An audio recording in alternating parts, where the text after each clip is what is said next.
Let's start some new topic: mutation, pedigree analysis, and genetic disorders. First, we will deal with mutation.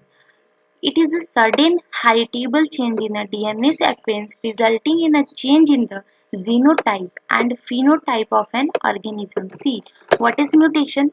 Mutation में क्या होता है कि sudden heritable change हो जाते हैं कुछ इन द डीएनए सीक्वेंस, और हमें पता है कि जीन हमारा कहाँ लोकेटेड है, डीएनए पर ही।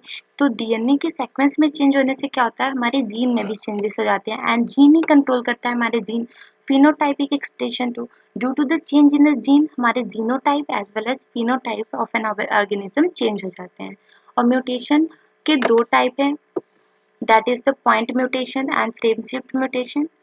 First, point mutation. The mutation due to the change in change or substitution in a single base pair of a DNA.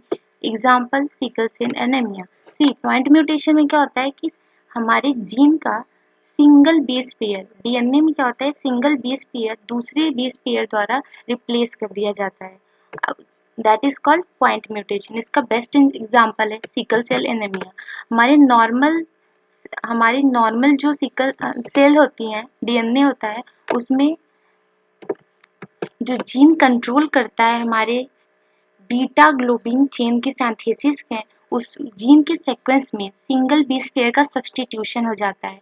हमारे एमआरएनए जो होती है, जो कोड करती है बीटा ग्लोबिन चेन को, उसका सीक्वेंस होता है GAG, but due to the substitution of single base pair, वहाँ पे क्या हो जाता है, GAG से GUG हो जाता है, जिसकी वजह से आरबीसी का शेप चेंज हो जाता है, that is become sickle cell. Next type of mutation is frame shift mutation. It is the deletion or insertion of a base pair resulting in the shifting of a DNA sequence. See, इसमें क्या होता है कि या फिर कोई भी base pair delete हो जाता है, वन और more than one base pair, या फिर कोई भी बेस पेयर इंसर्ट हो जाता है, जिसकी वजह से पूरे डीएनए के सीक्वेंस में के रीडिंग फ्रेम में चेंज हो जाता है, and that is known as frame shift mutation. Loss loss or gain, insertion and duplication of DNA segment cause chromosomal abnormalities or aberration. See, loss या फिर लॉस हो या फिर गेन हो डीएनए के सेगमेंट में, डीएनए सेगमेंट लॉस और gain से मतलब क्या हुआ कि वहाँ पे डीएनए पर ही जीन भी लोकेटेड है, जीन का भी लॉस और गेन होता है, तो जिसकी वजह से हमारे डीएनए ही तो है जो क्रोमोसोम की स्ट्रक्चर को बनाता है। तो डीएनए के लॉस और गेन से क्या होता है, क्रोमोसोम की स्ट्रक्चर में चेंजेस आते हैं, एब्रीविएशन या फिर एबनॉर्मलिटीज आती हैं। Chromosomal abbreviation are seen in cancerous cell. See, chromosomal abbreviation most common होता है कैंसेरियस सेल्स में।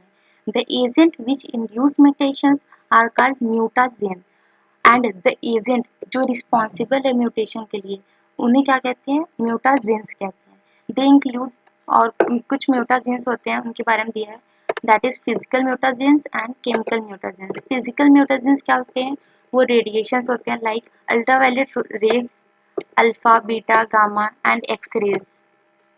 वैसे हमारे एनसीईआरटी में अल्ट्रावायलेट रेडिएशन ही दिया है, तो आप इसको ज़्यादातर याद रखें। एंड केमिकल म्यूटाजेंस क्या होते हैं, mustard gas, phenol and formalin etc. These are the chemical mutagens. Now let's start new topic, that is pedigree analysis. In humans, control crosses are not possible, so the study of family history about inheritance is used. Humans में क्या होता है, control crosses तो possible नहीं है, तो यहाँ पे क्या किया जाता है, फैमिली हिस्ट्री को स्टडी किया जाता है किसी भी ट्रेड, किसी भी डिसीज, किसी भी कैरेक्टर के इनहेरिटेंस को लेकर। Such an analysis of genetic trade in several generation of family is called pedigree analysis. ऐसे ही हम अगर जनरेशन टू जनरेशन किसी भी ट्रेड या फिर डिसीज का एनालिसिस करते हैं तो उसी को पेडिग्री एनालिसिस कहते हैं।